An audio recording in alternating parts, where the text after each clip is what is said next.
사랑하는 성도 여러분, 오늘도 주님 안에 나오셔서 또 하나님 앞에 예배하고 기도하며 하나님의 은혜를 구하는 여러분에게 그 모든 응답이 속히 이루어지리라 믿습니다. 오늘도 하나님의 놀라운 은혜 가운데 성령으로 충만한 여러분의 한날의 삶이 될 수 있기를 주님의 이름으로 축복합니다.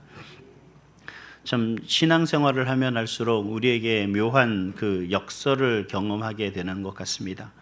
이제 왠지 모르게 이제 다 같이 하는 것보다 혼자 하는 게 익숙해지고 또 혼자 말씀 보는 것도 이제 어렵지 않게 되는 것 같습니다. 그러다 보니까 함께 한다는 게 뭔지 모르게 자꾸 점점 더 어려워지고 힘들어지는 것 같습니다. 혼자 이제 우리가 살아가다 보니까 우리가 어떤 생각을 하는지, 때로는 내가 어떤 마음속에서 함께 이루어가는지를 절 이해하지 못할 때도 종종 있는 것 같습니다. 그러나 우리가 살아가는 그 모든 삶의 모습 속에 가만히 보면 참 함께 하는 게 좋은 건데, 함께 할 수 없다는 게 우리를 힘들게 하고 또 함께 하지 못한다는 것이 우리를 어렵게 하는 어떤 그런 모습들이 있는 것 같습니다. 그래서 이런 말이 나오는 것 같아요. 교회는 좋은데 사람이 힘들다. 말씀은 은혜가 되는데 관계가 부담스럽다. 그래서 사실 이게 소그룹 모임이나 어떤 이런 모습들을 같이 한다는 게 쉽지 않죠. 특히 저도 그 가정 예배를 드리는데 처음에 너무 힘들더라고요. 함께 자녀들과 같이 가정 예배를 드렸으면 좋겠는데 자녀들이 참 말을 안 듣더라고요. 그 말을 안 듣는 모습 속에서 이 가정 예배를 세워간다는 게 결코 쉽지만은 않더라는 거죠. 근데 사실 이게 가정 예배만이 그런 건 아닌 것 같습니다. 이 교회 공동체라는 것도 마찬가지거든요. 하나님이 아담을 창조하시고 그 아담이 혼자 있는 것이 보기가 안 좋아서 하와를 그에게 붙여주셨죠. 결국 이 아담과 하와가 우리에게 있어서 하나님이 새로운 공동체를 만들어가는 그 첫걸음이었습니다. 이게 가족 공동체이고, 이 가족 공동체를 통해 하나님이 우리에게 또 아담에게 명령하시고 오늘날 우리에게 또 말씀하시죠. 이 교회라는 것 자체가 하나의 공동체입니다. 근데 이 공동체는 어떻게 세워지느냐? 공동체가 운영되는 것은 사실 어떤 특별한 경영학적 능력이 있는 것도 아니고, 사실 회계학이 뛰어나서도 아니고, 사실 이 교회가 무너지지 않고 온전히 세워져 가는 것은 제도도 규칙도 아닙니다. 이 공동체 안에서 가장 근본이 되고 근간이 되는 건 다름 아니라 사랑입니다.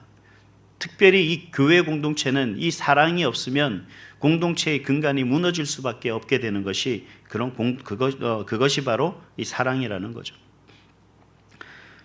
공동체의 출발이라는 것이 우리 가운데 있다면 역할이 아니라는 겁니다. 여러분, 내가 이 교회를 어떤 역할을 했을 때 이 교회가 세워지느냐 하는 것은 아니에요. 내가 뭔가를 역할을 못하면 이 교회가 무너질 것 같은 것이 바로 우리가 바라보는 관점이죠. 근데 사실 이 교회에 대한 사랑이 있다면, 교회에 대한 사랑이 내 마음속에 굳건하다면 누가 무엇을 해야 된다라고 말하기 전에도 우리는 그 부분에 대해서 스스로 바라보게 되고 부족한 부분을 찾고 그 부족한 부분을 스스로가 메우려고 애를 쓰겠죠. 그 사랑이 바로 정체성이라는 겁니다. 그것이 바로 온전히 이 교회를 세워가는 근간이 되고 이유가 되는 거죠. 여러분, 교회를 사랑하는 사람이 정말 하나님의 그 나라를 위해서 일하는 그 모습이 있는 거죠. 여러분, 자녀를 사랑하는 부모가 정말 최선을 다해 그 자녀를 양육하는 것이고, 아무리 우리 자녀가 못나고 공부도 못하고 어리석지만 여전히 내 자녀가 이 세상의 최고 아닙니까? 정말 하나님, 내가 사랑하는 그 사람이 있어서 내가 엄마로서 아빠로서 그 부모의 역할을 최선을 다하는 거죠. 그건 내 역할이어서 내가 최선을 다하는 것이 아니라 너무나 사랑하는 자녀이기 때문에 내가 부모로서의 역할을 감당하는 겁니다. 결국 우리가 정체성은 이 역할에서 주어지는 것이 아니라 그들을 사랑하는 이 사랑이 우리 가운데 근본적으로 있기 때문에 그렇다는 거죠. 그래서 12절에도 이렇게 말합니다. 너희는 하나님의 택하신 거룩하고 사랑받는 자다라고 그렇게 말씀하고 계신 것을 볼 수가 있습니다. 너희는 하나님의 택하신 자다. 너희는 하나님의 거룩한 자다. 너희는 하나님의 사랑을 받는 자다. 라고 그렇게 사도 바울이 골로새 교회 성도들에게 이야기하고 있는 것을 볼 수가 있다는 거죠. 이 골로새 교회는 지리적으로 보면 내륙에 위치해 있는 그러한 지역입니다. 그래서 이 터키, 지금의 터키라는 곳에 이제 내륙에 위치한 그러한 곳인데 이 골로새 지역이 좀 특별한 지역입니다. 왜냐하면 다양한 문화와 종교가 짬뽕되어진 혼합 종교로 이루어지고 혼합 문화로 혼탁해진, 그러니까 정체성이 없어진 거죠. 뭔가 명확한 먼 정체성이 있어야 되는데 이 정체성이 사라진 그러한 바로 곳이 이 골로새 교회였습니다. 유대인들이라고 하는데 이 사람들은 단순히 하나님을 믿는 것이 아니라 할례를 행해야 되고 그 다음에 절기를 지켜야 되고 더 나아가서 어떤 음식 규례를 명백하게 지켜야만 완전한 신앙인이라고 주장을 합니다. 그래서 뭔가 외식적이고 형식적인 것을 더 갖춰야지만 훌륭한 신앙인이라고 생각을 하고 가르쳤던 사람들이 많다는 거죠. 그뿐만이 아닙니다.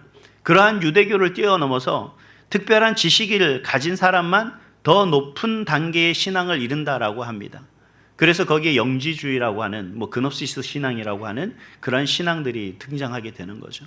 바로 지금 오늘날 이야기하는 철학과 같은 그러한 사상과 이념들이 우리 가운데 뿌리 박히게 되는 겁니다. 더 나아가서 금욕주의니 신비한 체험 강조하고 또 하나님께 직접 나가는 것보다 천사를 통해서 나가야 된다라고 하는 그러한 모습들을 강조하게 되는 거죠. 오늘날 천주교를 이단시하는 이유도 바로 그겁니다. 우리는 하나님 앞에 나아갈 때 예수 그리스도라는 그 이름 하나로 나가죠. 그런데 천주교는 그렇지 않죠. 바로 많은 성인들이 있습니다. 우리가 잘 알고 있는 김수환 추기경의 이름으로 하나님 앞에 나아가는 이런 것이 바로 이제 천주교의 신앙적인 하나의 요소들이죠. 그러니까 이단시하는 이유들이 그런 겁니다. 예전에는, 지금은 잘 모르겠습니다만 제가 신학을 다닐 때 목사가 되기 위해서 일반 대학원을 다니는 길은 두 가지가 최고 엘리트 코스라고 했습니다. 첫 번째는 뭐냐 그러면 바로 신학 대학을 가는 것이고 또 한 가지는 어떤 일반 대학의 철학과를 가는 것이었습니다. 근데 왜 그렇게 이야기를 하느냐면 대학원 시험에 철학 시험이 있었거든요. 근데 사실 이 철학은 신학을 위한 기본적 베이스가 되고 바탕이 돼야 되는데 정말 이 신학과 평준화된 그 모습 속에서 철학을 하는 것이 우리 개념 속에 들어오다 보니 사람들이 자꾸 뭘 생각하냐면 하나님의 말씀과 뜻을 깊이 생각하고 묵상하는 것이 아니라 자신의 생각들로 자꾸 그것을 덧입혀 간다라는 거죠. 그러다 보니 우리 사상 속에 뭐가 묻어나냐 그러면 하나님의 말씀이 우선되는 것이 아니라 하나님의 말씀 플러스 인간의 사상과 인간의 생각들이 우선시 되어가는 그 모습이 일치하는 것이 최고의 신학으로 여겨질 경우가 종종 있었다는 겁니다. 근데 이게 잘못됐다 틀렸다라고 말하기 앞서서 이러한 이야기들이 우리 가운데 정체성을 흔들고 있는 경우들이 많다는 거죠. 여러분, 내가 신앙생활을 하는데 내가 오늘 기도하는데 우리는 이런 생각을 가끔 할 때가 있습니다. 나는 오늘 기도하는데 왠지 오늘 기도가 잘 됐어. 하나님 앞에 응답 받을 것 같아 라고 하는 느낌이 들죠. 이게 내 마음에 확정이 드는 게 아니라 느낌이 든다는 겁니다. 그런데 오늘 왠지 예배를 빼먹고 뭔가 오늘 하나님 앞에 기도도 하지 않고 하면 어때요? 마음에 뭔가 모르는 찜찜함이 있죠. 이 모든 것들은 하나님이 우리 가운데 작동하는 것이 아니라 어디까지나 우리의 감정과 우리의 생각 속에서 빚어진 그러한 잘못된 생각들이거든요. 근데 이걸 우리는 하나님과 결부짓고 하나님과 함께 생각하려고 하는 것이라는 거죠. 근데 이게 우리 가운데 만연해지면 어떻게 되겠습니까? 우리의 정체성이 흔들릴 수밖에 없게 되는 겁니다. 교회도 그렇습니다. 나는 정말 온전히 하나님 앞에서 누가 더 헌신했냐, 누가 더 많은 봉사로 시작했느냐, 인간의 잣대로 시작되면 정말 우리가 이 교회 안에서 정말 누구보다 오직 한 사람, 가장 많이 헌신하고 가장 많이 수고하고 가장 많이 봉사하는 그 한 사람 말고는 이 교회에 남아있을 사람이 없다는 거예요. 그래서 공동체는 그러한 것의 역할과 사역과 어떤 다른 부분들이 아니라 내가 얼마나 이 교회를 사랑하는지, 그리고 내가 누구로부터 사랑받고 누구로부터 이 교회로 부름받았는지가 중요하다는 겁니다. 여러분 지금 예배 드리는 게 제가 이제 온지 얼마 되지 않은 목사가 어떠한가 보려고 지금 예배 드리는 것 아니지 않습니까?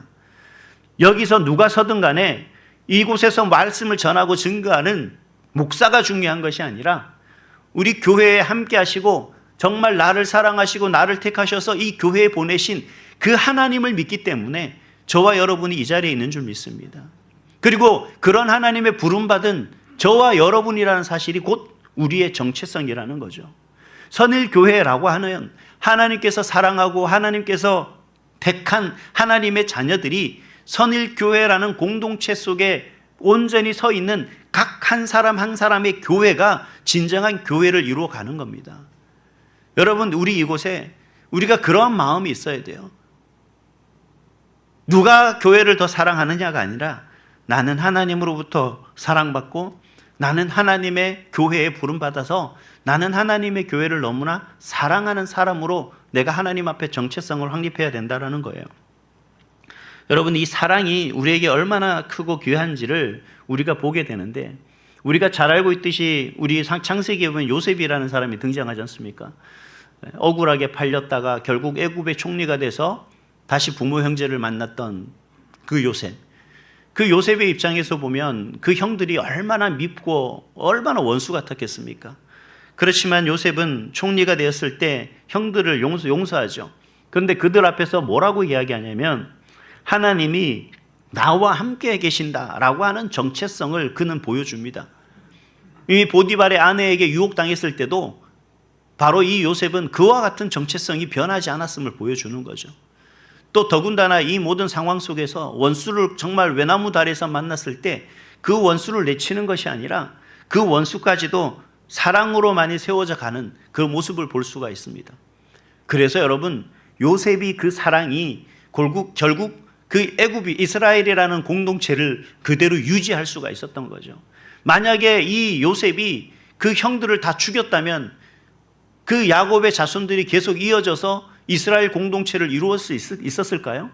물론 하나님의 계획하심이 그 계획대로 모든 것이 이루어지는 줄 믿습니다만, 제가 볼 때는 하나님이 우리에게 보여주시는 것은 이처럼 사랑이라는 것이 그 공동체를 이루는 것에 얼마나 중요한지를, 그리고 하나님의 부름받은 사람들이 그 마음속에 이 하나님으로부터의 사랑을 우리 가운데 갖게 하는 것이 얼마나 중요한 것인지를 보여주는 하는 대목이라고 저는 그렇게 믿습니다. 그래서 여러분, 우리가 참 하나님 안에서 이 공동체를 세워가는데 중요한 이 사랑이라는 것이 우리 가운데 있어야 되는데, 과연 이 사랑이라는 것을 우리가 어떻게 행할 수 있느냐? 우리 13절 말씀을 우리 다시 한번 한 목소리로 같이 읽겠습니다. 13절입니다. 시작. 누가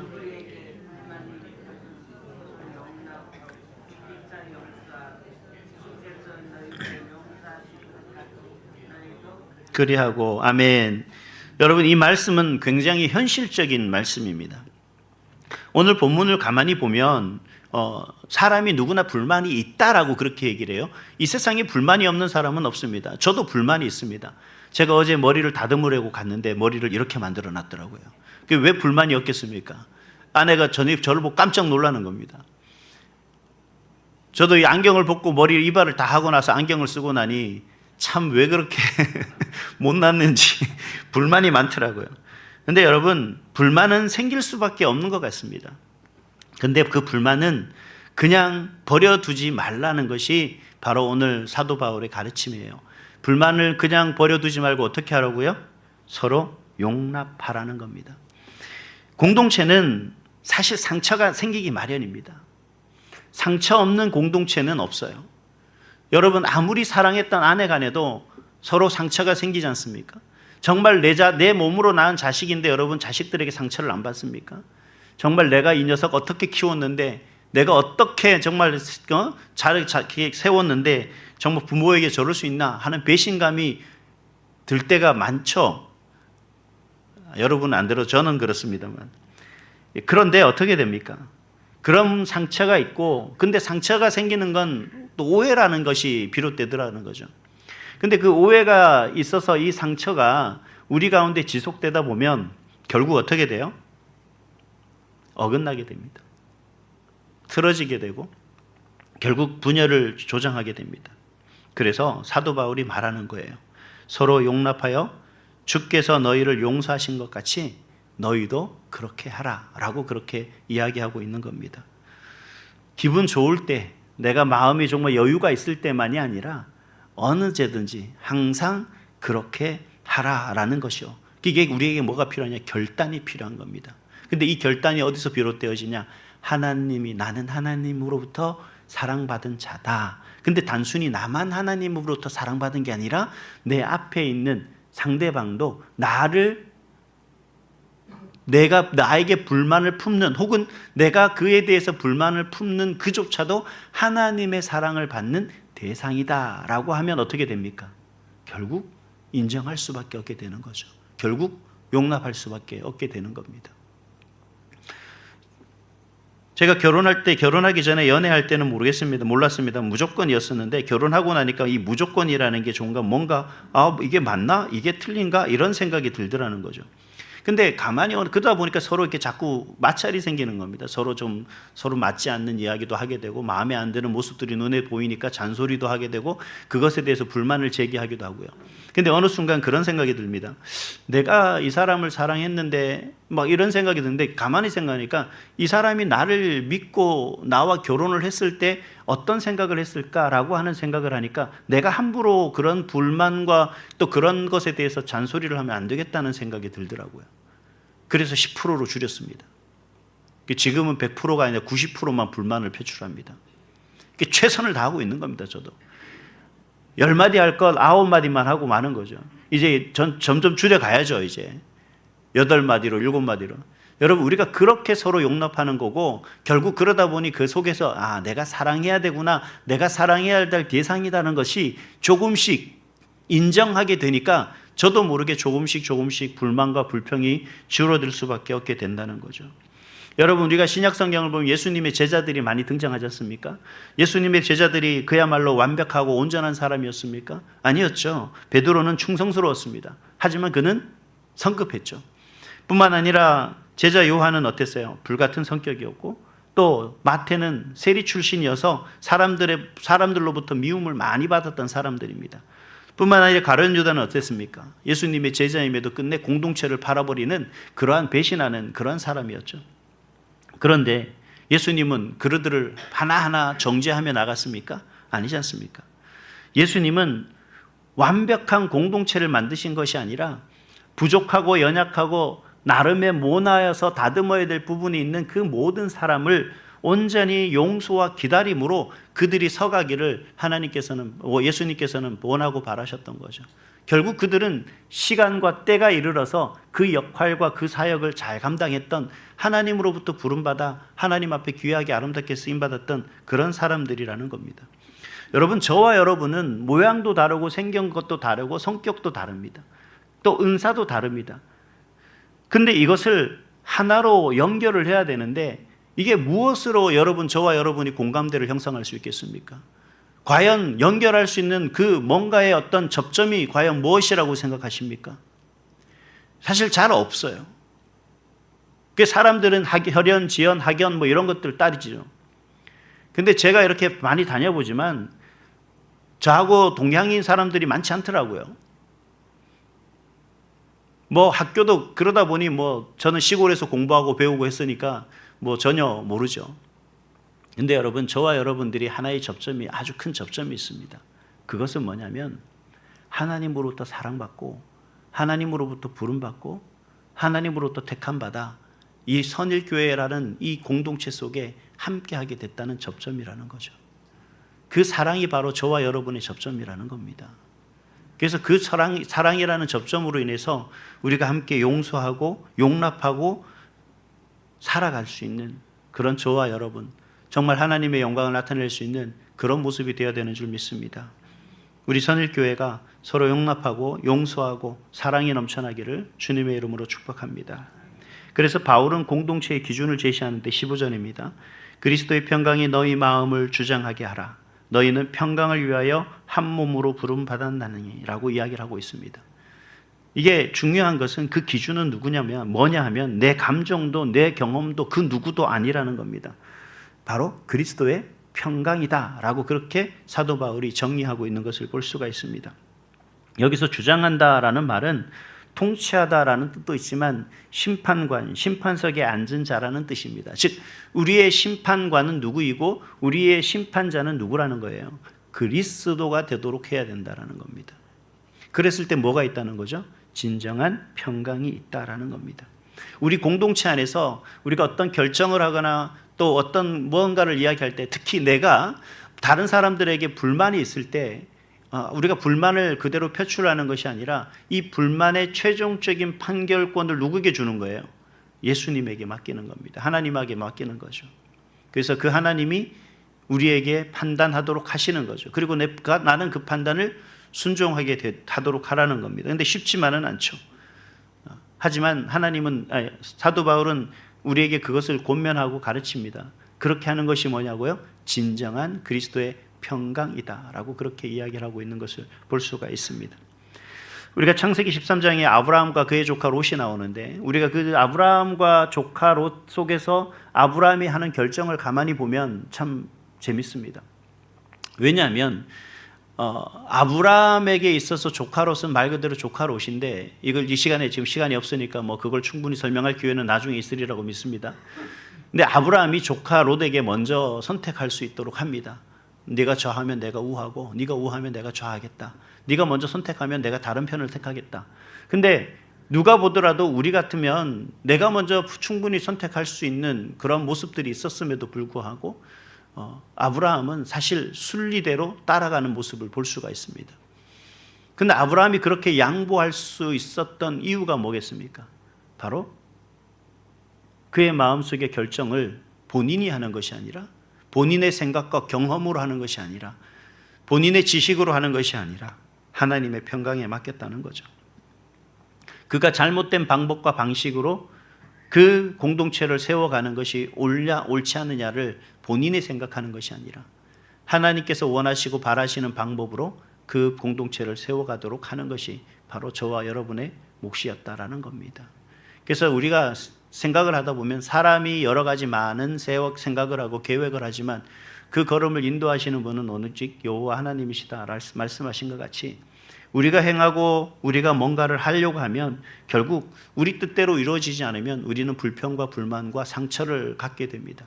그래서 여러분, 우리가 뭔가를 결정할 때는 정말 우리가 하나님 안에서 우리가 뭔가를 바라보고 우리 마음속에 판단할 때는 여러분, 우리가 될 수 있으면 한 번 더 하나님 앞에 묻고 또 한 번 더 용납하고 한 번 더 이해해 보려고 하는 그 마음이 우리 가운데 있어야 되는 줄 믿습니다. 그래야만 우리가 품을 수 있어요. 그래야만 우리 교회가 성장하고 성숙할 수가 있습니다.